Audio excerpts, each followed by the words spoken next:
নামাজে ঠোঁট না নাড়িয়ে মনে মনে যদি তিলাওয়াত করে তাহলে কি নামাজ সহি হবে? অনেক সময় আছে অনেকে নামাজ দাঁড়ায় আল্লাহু আকবার, কোনো কিছু নাই, আল্লাহর রাস্তায় একবারে চুপ, একেবারে কি চুপ, পরে কি পড়ে না দেখেন, অনেক একেবারে চুপ, হাত বাঁধে চুপ।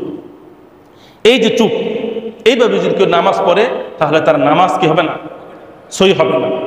কেন সহি হবে না আপনাদেরকে বলি। নামাজ সহি হওয়ার মধ্যে হলো কিরাত পড়া ফরজ। নামাজ সহি হওয়ার জন্য কিরাত পড়া কি ফরজ। এখন এই কিরাত এটা কিভাবে হবে? এটার রুকুন কি? এটার রুকুন হলো আল হারাকা, নড়াচড়া করা। আপনি যখন একটা শব্দ বা একটা হরফ উচ্চারণ করবেন সেক্ষেত্রে আপনার কি করতে হবে?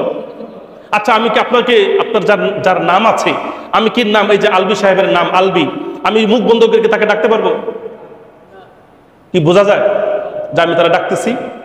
কিভাবে ডাকতে হবে? আলবি। আলবি যখন বললাম আমার দুইটা ঠোঁট আর জিহ্বা কি হইলো? একটু নড়াচড়া হইলো। তাহলে কোরআনের আয়াত এটা জবান এবং ঠোঁট দুইটা নড়াচড়া করা ছাড়া সম্ভব না।